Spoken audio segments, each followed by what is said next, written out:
여러분 대부분 뭐 우리 정치와 관련이 없는 일반 우리 국민들은 사실은 정치에 대해서 관심은 있어도 그렇게 거기에 휩쓸리거나 그럴 일은 아니지 않습니까? 그럼에도 불구하고 요즘 뭐 뉴스는 잘 안 봅니다만 그래도 간혹 인터넷을 통해서 또는 유튜브 같은 걸 통해서 이렇게 보는데 정말 어지럽네요. 그죠? 이 세상이 왜 이렇게 어지러운지 모르겠습니다. 요즘에 뭐 어제도 보니까 그 여당의 당대표인가요? 그 젊은 친구. 그 사람이 결국은 어떤 실수가 있었다고 해서 그걸 가지고 이제 어떻게 이제 아마 서로 뭐 폭로하고 그러다 보니까 결국은 윤리위에서 뭐 이렇게 징계를 받는 거 이런 모습을 보고 우리 세상이 그렇게 많이 변해서 이제 어떤 그 권위주의 같은 게 깨졌다 이렇게 볼 수도 있지만 또 한옆으로 생각해 보면 씁쓸한 면도 있어요. 야, 정말 누가 누구를 욕을 하고 있는가? 과연 나는 그 사람을 뭐 옹호할 마음 전혀 없습니다. 저도 개인적으로는 그런 거는 정말 지탄받을 일을 한 것 같다. 그게 사실이라면 이렇게 생각하는 사람이니까요. 다만 우리가 누구를 이렇게 비난하고 욕을 할 때는 자기 자신을 돌아볼 필요도 있다는 얘기를 좀 하고 싶습니다. 저부터도요. 남 험담하는 거 그거 재미있거든요. 그런 거 많이 실수하죠. 그죠?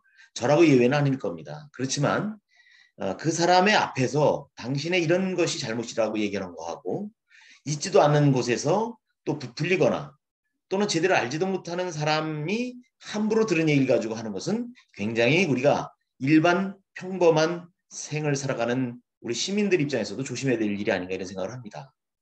자칫하면 그 말 한마디가요. 상대방은 알지도 못하는 가운데 그 상대방을 완전히 몹쓸 사람으로 만들 수도 있거든요. 그래서 우리가 그전에 어른들께서도 그랬잖아요. 뭐 사내로 태어나는 놈들은 새부리를 조심해라 뭐 그런 거 다들 아시죠? 저도 그게 무슨 뜻이 압니다. 그중에서 굉장히 중요한 것 중에 하나가 뭐냐면 바로 입입니다. 입이라고 하는 것은 우리가 에너지의 근원이 되는 음식물을 섭취하는 입구이기도 하지만 우리의 어떤 정신적인 우리 정신, 영혼의 지문인 말, 이 말이 나오는 것도 입을 통해서 나오거든요. 그래서 입과 그다음에 손으로 쓰는 글 이런 것이 자칫하면 주변을 아주 복되게 할 수도 있지만 경우에 따라서는 정말 많은 사람을 어렵게 하거나 또는 세상을 어둠 속으로 몰아넣을 수도 있다는 거죠. 이제 거기에 선동이라는 게 끼면 더하죠. 그래서 주로 이 정치권에 있는 사람들은 참 선동질을 잘하는 것 같아요. 저는 그것을 뭐 필요한지는 모르겠습니다. 저는 아주 경멸합니다. 이 선동꾼들. 또 그런데 사회는 어느 정도 그런 선동꾼들이 주도권을 쥐는 것 같아요. 그래서 야, 저들에게 우리의 미래, 우리의 삶을 맡겨도 될까? 이럴 때가 간혹 있거든요. 요즘 정치권에서들 하는 거 보면 자세히 모르지만 그것도 이제 제가 그냥 뉴스라든가 이렇게 뭐 수박겉 핥기도 아니죠. 그냥 이렇게 관계되는 분들 얘기를 듣고 또 기자분들과 얘기를 통해서 이제 듣는 귀동량 정도인데 그런 수준에서 보더라도 너무 복잡하게 사는구나. 그리고 거기에는 지나고 나서 보면 음모가 있었고 말이죠. 또 거짓을 참으로, 참을 거짓으로 이렇게 한 것도 이제 막 드러나잖아요, 요즘. 그래서 결국 권력을 가진 사람이 자기의 사익을 위해서 뭔가 행사를 할 때면 그거는 부패 아니겠습니까? 그죠? 그래서 요새 어떤 반부패 그런 어떤 그 작업도 아마 새로운 정권에서 아마 그 속도감 있게 진행되는 것 같아요. 이제 그걸 또 당하는 입장에서는 뭐 정치 보복이라고 얘기할 수도 있겠죠. 근데 그건 아닌 것 같습니다. 과거에 적어도 과거에 있었던 과거 정권에서 했던 그런 어떤 패를 나누고 갈라치게 하는 이런 거는 아니지 않나 싶습니다. 또 그렇게 해서도 안 되고요. 만약에 그렇다면 이 사람들도 영원히 정권을 쥐고 있는 건 아니잖아요. 그죠? 사람이 언제도 말씀드린 것 같습니다만 어떤 역경을 이겨내는 과정에서 보다는 그 어떤 자리, 어떤 위치에서 주는 그런 권세를 주어졌을 때 어떤 개인이나 집단의 성품을 파악할 수 있다는 거죠. 가능하면 우리가 어떻게 해야 될까요? 개인도 그렇고 어떤 집단도 그렇고 말이죠.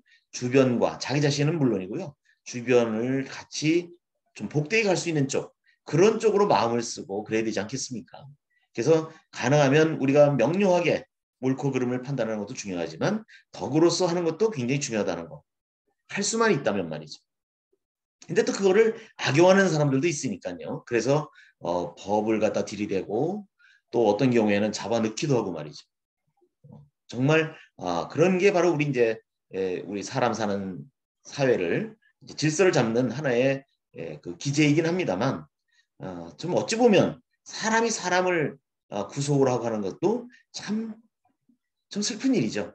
만물의 영장이라고 하는 그 우리 인간이 그런 삶을 살아야 된다고 하는 거. 오히려 자연 속에서 이렇게 그 자연의 순리를 따라가는 미물들만도 못한 때가 더러 있다. 이런 생각도 해봅니다. 그래서 오늘은 그냥 요즘 너무 그냥 그 돌아가는 게 막 그냥 급변하면서도 또 그러면서 저게 왜 저렇게 돌아가는가? 저게 우리 국민의 행복과는 어떤 관계가 있을까? 뭐 결국에 가서는 정리될 건 정리되고 또 바로잡힐 건 바로잡히고 그렇게 되다 보면 정말 우리 모두가 행복하게 사는 세상이 올지는 모르겠습니다만 이렇게 아무런 힘도 없이 그냥 일상을 살아가는 우리 국민들 입장에서 보면 그런 사람이 한 사람으로서 볼 때는 참 이래도 되는가 이런 걱정이 좀 앞서서 말이죠. 그래서 참 요즘 세상 걱정이다 이런 말씀을 좀 나눠봅니다.